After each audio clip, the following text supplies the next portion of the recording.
You can't give it away. But let me have 2 people come up here with me. Who's going to be brave? 2 people. I'll come. All right. Oh my God. Okay. 3. Okay. Okay, 4. The whole class will be up there. Spoon, spoon, spoon. This is the mother spoon. It's like you made your soup. You've done it all. You taste it.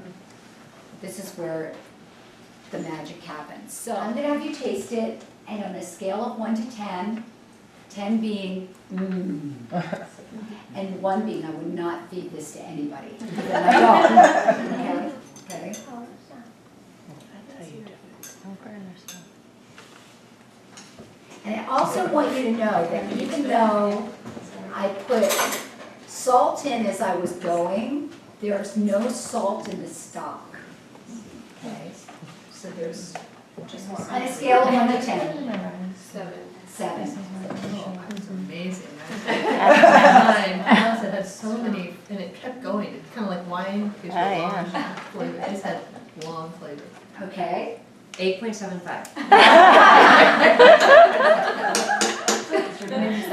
7. I feel like it needs a little bit of brightness. Now you can see this is about 1/4 teaspoon that I'm using. So I've got some lemon in here.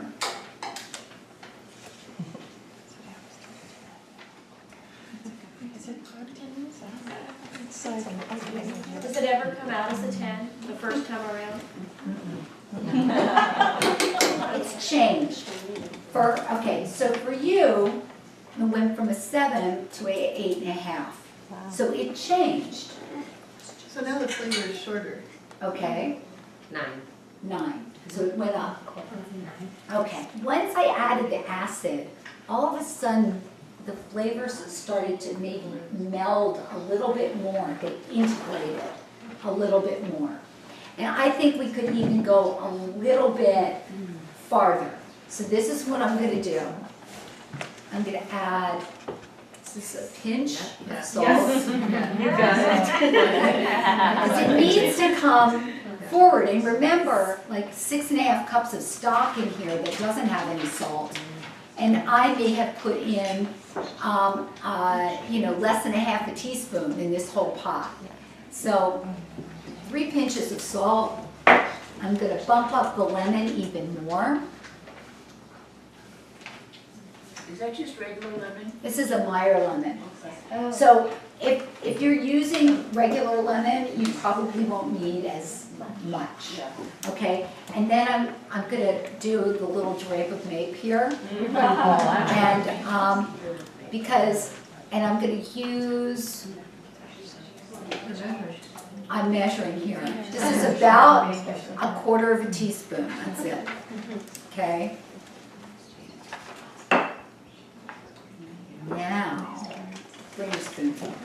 She's dying for you.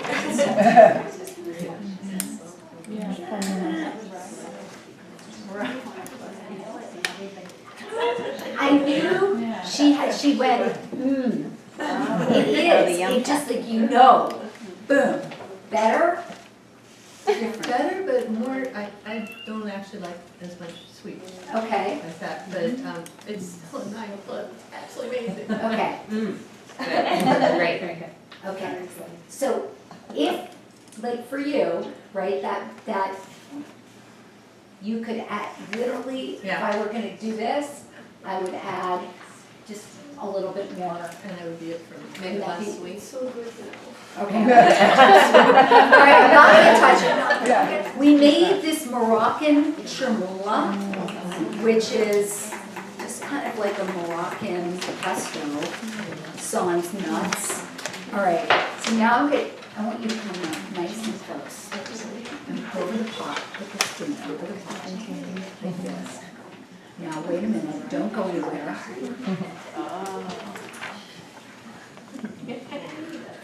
Okay, now try.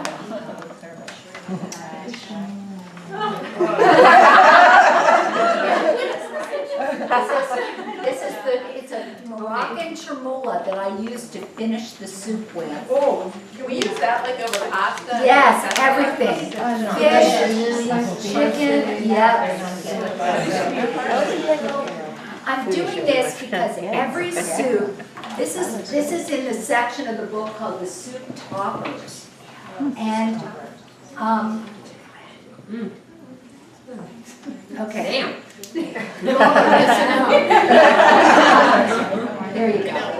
Now, so this is the Moroccan chermoula that I like to use on.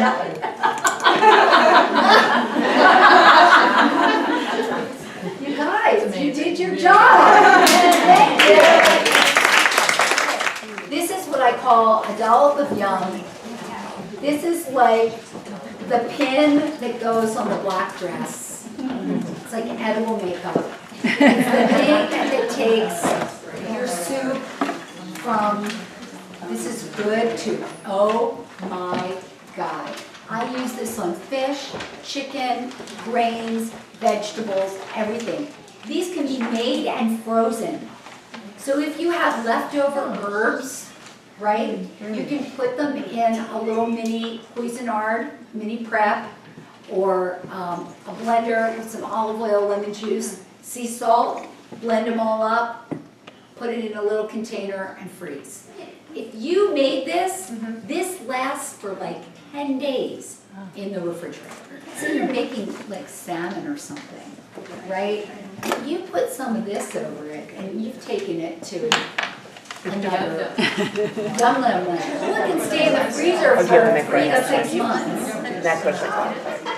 So when I was cooking in Italy, I used a food mill because they didn't have a Vitamix. And what I learned from my great-grandmother, my Nana, so you would use a food mill or a food processor if you wanted a puree or texture, right? Versus use a blender if you want something that's incredibly velvety or just like Incorporating the air. when you incorporate the air. And what about starch and potatoes? Very good question. So the only potato that is the problem in a blender is a white potato. We're not going to have the problem with the sweet potato. It doesn't. It'll turn to glue. So yeah. Unless you're really careful. Unless you pulse it. Pulse and stop. Right, pulse and stop. And you've got a lot of liquid at the bottom of your blender, and you pulse and stop. Potatoes, if you're like using diced potatoes in soups or whatever, and this is not sweet potatoes. This is just using like if you're using Yukon Golds or fingerlings or whatever your favorite is. They don't freeze. That's the one thing that doesn't freeze that well. Kind of break down. They weep. They weep and the texture gets all funky.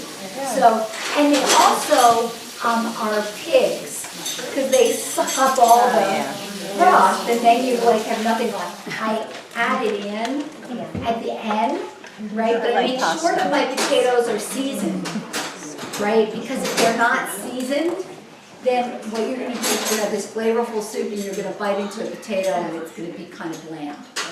So again, it's the rule that everything has to be seasoned. Yams are really found in Africa. We have a tendency to switch our vernacular around. It's all semantics here. A yam, a sweet potato. In this country, it's all sweet potatoes, but there are like about a gazillion different varieties. So there is a garnet sweet potato, which is that which people normally refer to as yams, which is that nice bright orange, fleshy, really orange fleshy. And then there is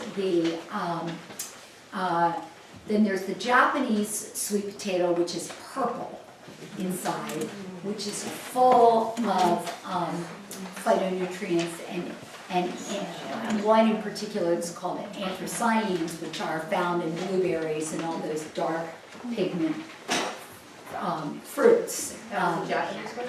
The Japanese one, and that's like the longevity food of Okinawa, Japan. Then there is a Japanese sweet potato that has got a white flesh in it that is nutty and not as sweet. Then there is a Hana sweet potato, which has a white exterior and a kind of white interior. Now, I love mixing that sweet potato and a yam in the magic mineral broth. So we live in a place where we have access to all of these different varieties, but if you were, or somebody you loved who didn't live here was making the magic mineral broth, I would just say, just get the sweet potatoes and don't worry about what varietal they are. But there are quite a few, and they all have different taste profiles. The sweetest and the most concentrated is that garnet sweet potato. I like that Japanese sweet potato, but it's more fibrous. So if you're blending it, you just need to be conscious of that it's got a little bit more fiber, so make sure you've got plenty of liquid in there to get it blended well. Is what happens to the fiber, the quality of the fiber when you blend a soup or you cook a vegetable. Versus eating a cooked vegetable that's been sliced. Right. When you're in a broth, you're not getting the fiber. Everything's been broken down. When you blend a soup, you are still getting all of the fiber that you would get if you sliced carrot. My question really is, a cooked vegetable soup that's not blended versus a cooked vegetable soup that is blended. No difference. Quality of the fiber for your gut. Same. It's good to remember that because it's like nothing has really happened except that it's easier on your gut to digest it. It's still doing what it needs to do in your gut. It's just that the blender is just chewing it for you a little bit more. All equal, nothing really changes. Stop by RebeccaKatz.com. I would love it if you would consider signing up for my blog, which is called Connecting the Dots. Every week I'm talking about food, translating the science to the plate. And so there's something I'm talking about, and there's a connection to a recipe or a different way about thinking about food or how it can really work in your life.